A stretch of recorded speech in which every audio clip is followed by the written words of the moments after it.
Bismillahirrahmanirrahim. Alhamdulillahi robbil alamin. Val aqibatu lil muttaqin. Assalatu wassalamu ala Muhammadin va ala alihi va ashabihi ajma'in. Amma ba'd. Assalomu alaykum va rahmatullohi va barakatuh. Isro va Miroj voqeasi Payg'ambar sollallohu alayhi vasallamning ruhi va jasadi bilan sodir bo'ldi. Chunki Alloh taolo subhanallazi asro bi abdihi deb marhamat qildi.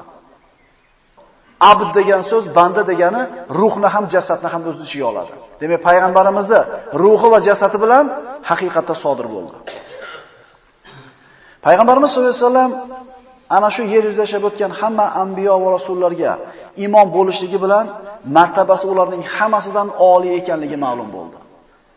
Shu bilan birga Alloh taolo boshqa payg'ambarlarga bergan shariatidan bizning shariatimiz ustunligi hamda islom shariati o'zidan burungi hamma samoviy shariatlarni bekor qilishligiga dalil bo'ladi.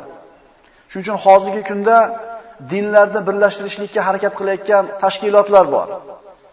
Ya'ni hammamiz ham Robbimiz bitta, hammamizni ham Alloh yaratgan, kelinglar bitta bo'laylik deb turib, mana shu dinlarni birlashtirishga harakat qilayotgan odamlar bilib qo'ysinki, ular ochiq zalolatda. Qanday qilib Uzayr Allohning o'g'li deyotgan yahudlar bilan musulmonlar teng bo'lsin? Qanday qilib Iso Allohning o'g'li deyotgan nasoralar bilan la ilaha illalloh deyotgan musulmonlar teng bo'lsin? Bularni tenglashtirishlik, bularning hammasini bir xil deyishlik ochiq kufrning o'zi bo'ladi. Avval o'tgan payg'ambarlarning shariatlari o'zini zamoniga, makoniga, ma'lum bir qavmiga ishlagan. Endi payg'ambarimiz Muhammad Mustafa sallallohu alayhi vasallam islom shariatini olib kelgandan keyin ular o'z-o'zidan o'zini kuchini yo'qotadi. Biz Tavrotni, Injilni Alloh nozil qilgan kitob deb iymon keltiramiz. Payg'ambar sollallohu alayhi vasallam aytganlar: "La tusaddiquha va la tukazzibuha." Ana shu Tavrot bilan Injildagi narsalarni tasdiqlab to'g'ri ham demanglar, lekin inkor ham qilmanglar. Inkor qilmasligimizning sababi Alloh nozil qilgan. Lekin tasdiqlamasligimizning sababi ular o'zlarining kitoblariga juda ko'p o'zgarishlarni kiritib yuborishgan. Demak, innad-dina indallohil islom. Alloh taoloning huzurida yagona maqbul din bu islom dini. Islom dinidan tashqarida bo'lgan kishilarni jannatga kiradi deyishlik ayni zalolatni o'zi. Kunlardan birida payg'ambarimiz sollallohu alayhi vasallam Umar ibn Xattob roziyallohu anhuni Tavrotdan bitta sahifani olib o'qib turganini ko'rib qoldilar. Va achchig'lari kelib, "Ey Xattobning bolasi, meni nubuvatimda hali shubhang bormi?" dedi. Allohga qasam, agar mana shu sahifani egasi bo'lgan Musa ibn Imron tirik bo'lganida menga ergashishlikdan boshqa ishi bo'lmasdi dedi.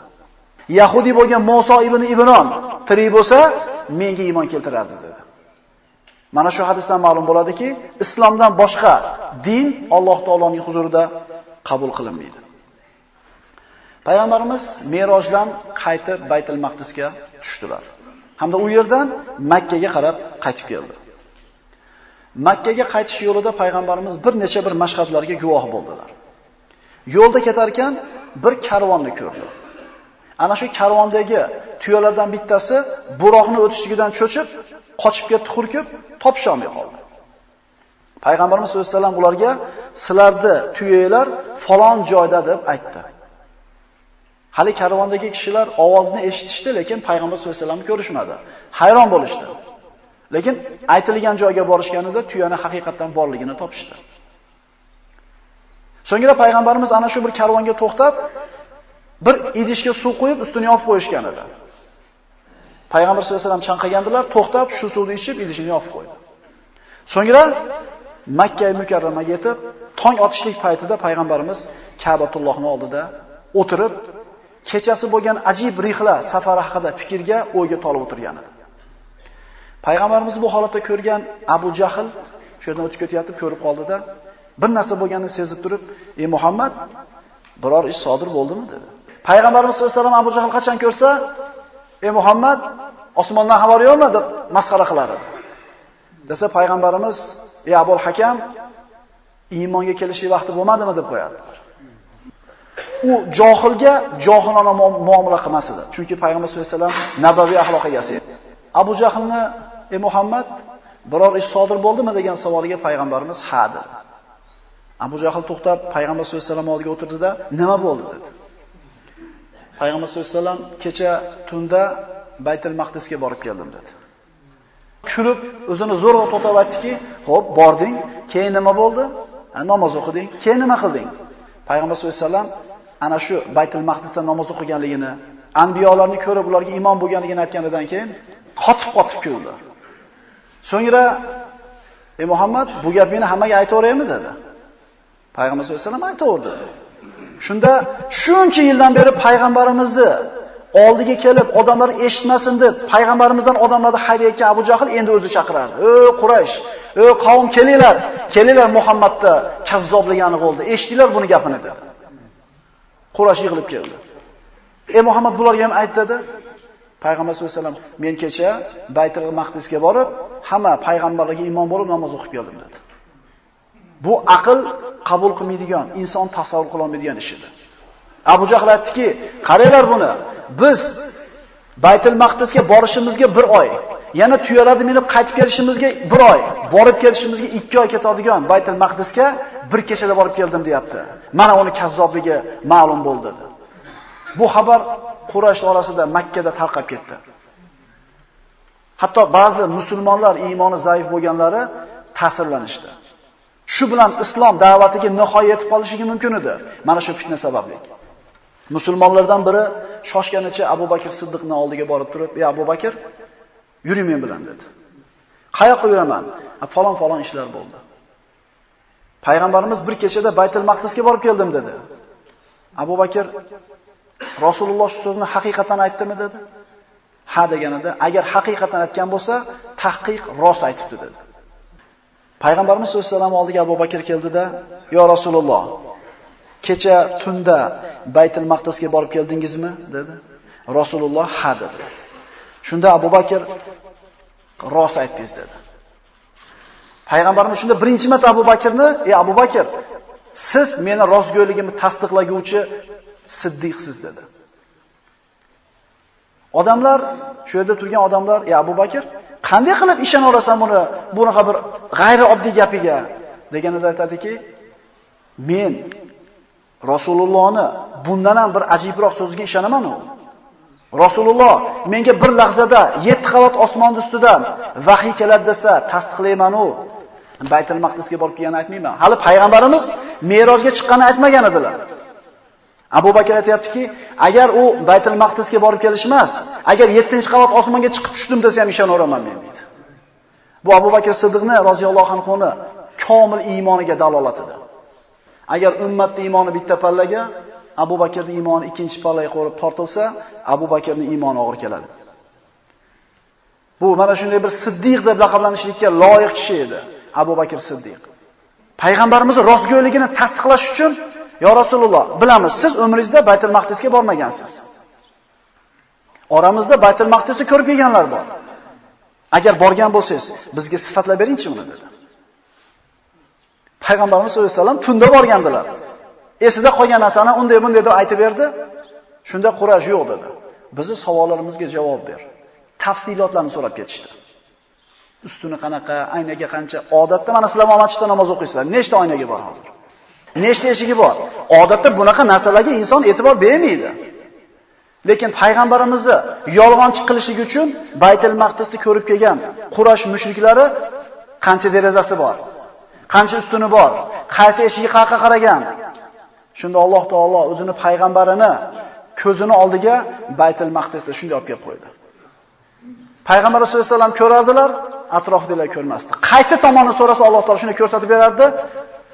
Aniq qilib so'ragan savollarga javob berdi. Bu savolni berayotganlar payg'ambarimiz birorta harfda adashmaganligini ko'rib turib ham iymon keltirishmadi baribir. Shunda payg'ambarimiz sollallohu alayhi vasallam, "Agar bu so'zimga ishonmasanglar, boshqa alomatlar bor" dedi. Qanday alomatlar? Yo'lda kelayotganimda bir karvonga uchradim. Ularni tuyalari cho'chib, hurkib, qochib ketganida ularga qayerdaligini aytib berdim. Yana bitta alomat, ularni suvni ichib qo'ydim dedi. Ular aytdiki, "Bu karvon qachon keladi?" dedi. 3 kundan keyin dedi. Mana shu so'ziga ishonsa bo'ladi. Chunki payg'ambarimiz kechqurun haramda edi. Tong otganda ham Ka'batullohga suyanib o'tirgan edi. Agar 3 kundan keyin keladigan karvonning xabarini agar Makkadan bir hatto yo'q bo'lib qolib turib ini aytganida, "Sen tashqariga chiqib bilib kelding" degan tuhmat bo'lar edi. Quraysh ana shu karvonni kelishligini kutib turishga ittifoq qilishdi. Payg'ambarimiz ana shu karvonni boshlab kelayotgan, karvonda boshdagi tuyani, sifatlarini, rangi, bezak, ziynatlargacha aytib berdi. Va'da qilingan kun bo'ldi. Shomdan payg'ambarimiz aytgan sifatlarda hammasini o'zida jam qilgan tuya Makka ga qarab kirib keldi karvonni boshlab. Shunda Quraysh birinchi bo'lib borib turib so'rashdi. Yo'lda nima ishlar bo'ldi? Tuyamizni yo'qotib qo'ydik deydi. Tuyamiz qochib ketdi, bir ovoz bizga falon joyda dedi, borib topdik dedi. Yana nima bo'ldi dedi. Suvlar yo'qoldimi? Suvimizni kimdir ichib qo'yibdi, idishini yopib qo'yib dedi. Ular Qurayshda bu so'rayotgan savolidan hayron bo'lib, "Qayerdan bildilar bular sizlar?" dedi. Lekin ular indashmadi. Lekin shunda ham payg'ambarimizning so'ziga iymon keltirishmadi. Albatta bu mo'jizalarni, hujjatlarni keltirishlik mushriklarni ziyoniga bir hujjatni qoyim qilishligi uchun emas edi. Payg'ambarimiz sollallohu alayhi vasallamni qalbiga taskin berishligida xolos. Ular payg'ambarimizni kazzob yoki rostgo'yligini aniq belgilashlik uchun bir zohir mo'jizani talab qilishdi. Payg'ambarimiz sollallohu alayhi vasallam ularga: "Agar men sizlarga oyni 2 ga bo'lib bersam, menga iymon keltirasizlarmi?" Ular: "Ha, agar oyni 2 ga bo'lib bersang ko'zimiz oldida, senga iymon keltiramiz" deydi. Oy to'lin bo'ladigan kechaga va'dalashdi. Quraysh mushriklari yig'ildi. So'ngra payg'ambarimiz sollallohu alayhi vasallam Sahih Buxorida keltiriladi. Oyga 2 ga bo'linishligini buyurdi. Va ularning ko'zini oldida buyuk mo'jizalardan yana biri sodir bo'ldi. Alloh taolo bu haqida oyatlar nozil qildi. Iqtarabatis sa'atu wa inshaqqal qamar. Qiyomat soati yaqinlashib qoldi va oy ham bo'lindi. Mana shu ochiq mo'jizani ham ko'rib turib, iymon keltirishmadi. Oy 2 ga bo'linib, uning 2 qismi bir tog'ning 2 tarafiga o'tib turdi. Ko'rishib turib aytishdiki, Allohga qasam, sehrgar ekansan deydi. Agar payg'ambarimiz sollallohu alayhi vasallam sehr qilgan bo'lganida, faqat ana shu joyda turgan kishilarningina ko'zini sehrlagan bo'lib, Makkaning tashqarisidagi kishilar u sehrdan ta'sirlanmas edi. Lekin oyni bo'linganligini butun yer yuzidagi odamlar ko'rgan. Hatto Hindistonda yangi yil boshlangan ekan. Mana aytganmiz, tarixda avval bir kattaroq bir voqea sodir bo'lsa, ana shundan boshlab yil sanashgan. Fil yilini 1-yilida payg'ambarimiz tug'ilgan, 2-yilda Abu Bakr tug'ilgan va hokazo.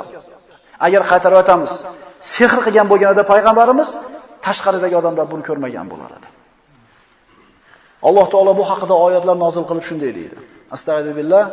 Iqtarabatis sa'atu wa inshaqqal qamar wa in yaraw ayatan yu'ridu wa yaqulu sihrun mustamir. Qiyomat soati yaqinlashib qoldi va oy ham bo'lindi. Agar ular biron oyat mo'jiza ko'rsalar, yuz o'girurlar va bu har doimgi sehr-ku derlar. Ularga Isro Mi'roj yoki karvonda aytilgan alomatlar yoki oyni bo'linish ham foyda bermadi. Iymon keltirmadi. Ular ko'zi ko'radigan, his qiladigan mo'jizalarni ko'rsatib bersa ham iymon keltirishmadi.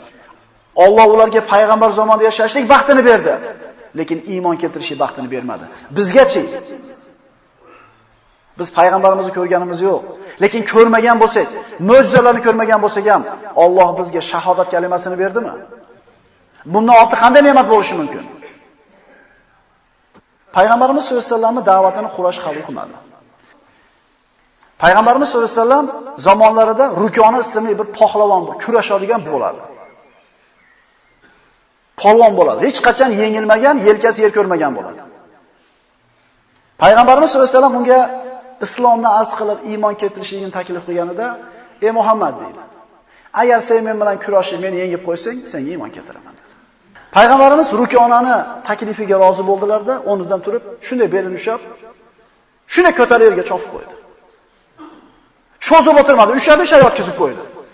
Rukona bo'lgan ishda tushunmasdan o'ziga kelib turib, "Vallohi ajib ish bo'ldi, boshqatdan" dedi. Yana bir marta dedi. Payg'ambar sollallohu alayhi vasallam ikkinchi marta ko'tarib yerga chopib qo'ydi. Uchinchi marta dedi. Uchinchi martadan ko'tarib yerga chopib qo'ydi. Payg'ambarimiz baquvvat kishi bo'lganlar. Musulmon odam sog'lom bo'lish kerak. Musulmon odam quvvatli bo'lish kerak. Alloh taologa dedi payg'ambar sollallohu alayhi vasallam, zaif, quvvatsiz mo'mindan ko'ra kuchli, quvvatli mo'min afzal deydi. Lekin ikkalasida ham yaxshilik, xayriyat bor dedi. Biz shug'ullanayotgan sport nima bo'lishidan qat'iy nazar, Undan maqsad payg'ambarimiz kuchli bo'lishimizni yaxshi ko'rgan, Alloh men quvvatli bo'lsam yaxshi ko'radi degan maqsadda qilsak, o'sha sport ham ibodat. Agar shu sportdan maqsad Allohning roziligi bo'lsa, ko'chada mashina qilib yuraman, hamma mendan cho'chiydi degan niyat bo'lsa, ibodat bo'lmaydi. Musulmon odam quvvatli bo'lish kerak. O'zini ahli ayolini, vatanini, elini, yurtini himoya qila oladigan quvvatli bo'lish kerak. Payg'ambarimiz quvvat egasi bo'lgan. Aytamiz-ku, poshshoga payg'ambarimiz poshsho ibratli bo'lgan, kambag'allarga kambag'al ham bo'lib ibrat bo'lgan. Endi polvonlar bo'ladigan bo'lsa, payg'ambarimiz polvon ham bo'lgan. Rukona 3-marta mag'lub bo'lgandan keyin vallohi bu ajib ish bo'lyapti-ya dedi. Muhammad, mana shu daraxtni gapirtirib bersang dedi, men senga iymon keltiraman dedi. Payg'ambarimiz sollallohu alayhi vasallam u taklifiga ham rozi bo'ldi-da, daraxtga buyurdi. Daraxt ashhadu an la ilaha illalloh va ashhadu anna Muhammad rasululloh deb nutq qilib shahodat kalimasini aytdi. Ana mo'jiza. Talabiga ko'ra bo'lyapti mo'jiza, lekin iymon keltirdimi? To'g'ri aytgan ekan. Sen sehrgar ekansan dedi, iymon keltirmasdan ketib qoldi. Ularga faqat Qur'on mo'jizasi emas, his qiladigan moddiy mo'jizalar ko'rsatilsa ham kofirligicha turaverishdi. Buni ko'rgandan keyin payg'ambarimiz sollallohu alayhi vasallam Qurashni qo'yib, boshqa qabilalarni da'vat qilishlikka qasd qildilar. Keyingi haj mavsumini kutib, haj qilgan kelgan arab qabilalarini ana shu Minoda bittama-bitta yurib da'vat qilardilar. Ana shu vaqtda Madinadan kelgan bir to'p hojilar oldiga payg'ambar sollallohu alayhi vasallam da'vat qilish uchun bordi. Ana shularning ichida bo'lgan ansorlardan bittasi u paytda mushrik bo'ladi, keyin islomni qabul qiladi. Payg'ambarimizni tanimaydi. Payg'ambarimiz biz oldimizga kelib, bizni islomga da'vat qilganida payg'ambarimiz orqasidan bitta odam kelib o'tirdi. Rasululloh sollallohu alayhi vasallam gaplarini tugatib bo'lgandan keyin hali odam turib, bunga ishonmanglar, biz uni qavmimiz, bu kazzob, bu jinni, sehrgar deb turib, payg'ambarimizni da'vatini kesib turar edi. Payg'ambarimiz indamasdan keyingi qavmga qarab ketardilar. Hali kishi orqasidan erchi borib, yana o'tirib payg'ambarimiz gapini bo'lar edi. Shunda hali ansor aytadi: "Kim bu kishi? G'ami, tashvishi bu kishini gapini kesishlik ekan" dedi. So'rasam, bu amakisi Abu Lahab deb aytishdi. Ana shu hajga kelgan qabilalardan Banu Soso urug'i. Payg'ambarimiz sollallohu alayhi vasallam ularning qabilasi to'p tushgan joyga bordilarda, ularning sayyidi haqida so'radi. Ularning sayyidi Bayhara ibn Furos ibn Soso edi. Undan payg'ambarimiz suhbatlashishga izn so'radi, u rozi bo'ldi. Rasululloh unga oxirat, jannat, din, islom haqida gapirib, Qur'on oyatlarini o'qib berdi. Ular arab edi. Oyatlarning mazmunini tushunishar edi. Bu so'zlarni eshitib turib, Bayhara ta'sirlandi. So'ngra: "Ey Muhammad, sen shu yerda o'tirib tur. Men hozir kelaman" dedi-da, o'zini qavmini oldiga borib turib: "Ey qavm, meni oldimga bir kishi kelib, men umrimda eshitmagan bir ajib go'zal so'zlarni gapirdi. Allohga qasam, bu so'zlari bilan butun arablarda ustidan g'olib bo'ladi. Butun arablar ustidan hukmron bo'ladi" dedi. "Maslahat beringlar, nima qilaylik?" dedi. Qavmi: "Sen bizni sayyidimizsan. Sen aytgan ishni qilamiz" dedi. Ularning roziligini olganidan keyin Bayhara payg'ambarimiz sollallohu alayhi vasallam oldiga kelib aytdiki: "Ey Muhammad, sen aytgan so'zlarning hammasi go'zal so'zlar." Nabiy sollallohu alayhi vasallam maqtab turib aytdiki: "Biz senga xo'p iymon keltiramiz. Senga yordam beramiz. Qilishlarimiz seni xizmatingda bo'ladi. Faqat bitta shartimiz bor. Alloh uchun qilinadigan ish faqat Alloh uchun qilinadi. Orqasidan biror bir dunyo, g'araz, maqsad qilinmaydi." Chunki taroziga birinchi bo'lib olib kelib do'zaxga uloqtiriladigan 3 ta odamda bittasi olim, bittasi Alloh yo'lida pul sarflagan boy, uchinchisi shahid edi. Amallari nihoyatda go'zal, lekin niyati dunyo matohi bo'lganligi uchun Alloh taolo dunyoda uchalingan maqsadingga yetkazganman, mendan haqqing qolmagan, sur jahannamga deydi. Bayhara dunyoda ko'zlaganlardan bittasi edi. Bitta shartimiz bor. Nima u shart? Sendan keyin ey Muhammad, bu ish meni qo'limda bo'ladi. Ya'ni agar sen vafot etsang, xalifa men bo'laman dedi. Ya'ni bu ish orqasida katta natijalar, katta bir manfaatlar borligini ko'rgandan keyin iymon keltiramiz, himoya qilamiz, faqat men sendan keyin xalifa bo'laman dedi. Payg'ambarimiz sollallohu alayhi vasallam bu ish Alloh taoloning qo'lidagi narsa. Uni o'zi xohlagan bandasiga beradi. Oqibat taqvodorlarniki dedi. Bayhara: "Ey Muhammad, butun arablarga qarshi turib beramiz deymiz-u, qilishlarimizni ko'tarib. Sendan keyin boshqalar xalifa bo'ladimi? Xalifalikni menga ber dedi. Payg'ambar sollallohu alayhi vasallam boy gapni takrorlab aytdilarki, bu ish Allohning qo'lidagi narsa. Uni o'zi xohlagan bandasiga beradi, oqibat taqvodorlarniki dedi. Rasululloh sollallohu alayhi vasallam uni talabini bermagandan keyin Bayhara islomni rad qildi. Banu Sosa urug'i o'zining yeriga qaytib borganida, ana shu Banu Sosa urug'ida bir yoshi katta bir hakim oqsoqol odam bor edi. Haj qilib kelgan o'zini qavmdoshlaridan bo'lgan ishlar haqida so'radi. Ular javob berib aytishdiki, yana bir ish bo'ldi. Bir odam kelib o'zini nabiyman, menga ergashinglar dedi, lekin biz ergashmadik dedi. Shunda haligi oqsoqol aytdiki, sizlarga voy bo'lsin, sizlarga voy bo'lsin. Bu jarohatga qo'yiladigan malham bormikin? Axir bilmasmidinglar, bu zamon oxir zamon payg'ambari chiqadigan vaqtligini? Axir bilmasmidinglar, ana shu payg'ambar Ismoil urug'idan chiqadi. Ha bilmasmidinglar, Ismoiliylardan hali birortasi payg'ambarman deb chiqmagan edi. Ismoillardan birortasi payg'ambarman deb chiqqan emas. Birinchisi chiqsa tashab keldinglarmi? O'sha payg'ambar edi. Iymon keltirmadinglarmi dedi, lekin uning so'ziga itoat qilishmadi. Yer yuzida ansor bo'lishlik sharafi Banu Soso urug'iga yetib turuvdi, lekin dunyo tamasida ular bu narsadan voz kechishdi. Yahyo ibn Ma'zur Roziyda u kishi aytadi: "Riyosat, boshliqlik, amirlik hidini izlagan kishi hech qachon najot yetmaydi." Alloh uchun qilinadigan ishdan, boshliqlikni, amalda mansab istagan odam hargiz najot yetishmaydi. Aqulu qawli hada va astagfirulloh li va lakum. Assalomu alaykum va rahmatullohi va barakatuh.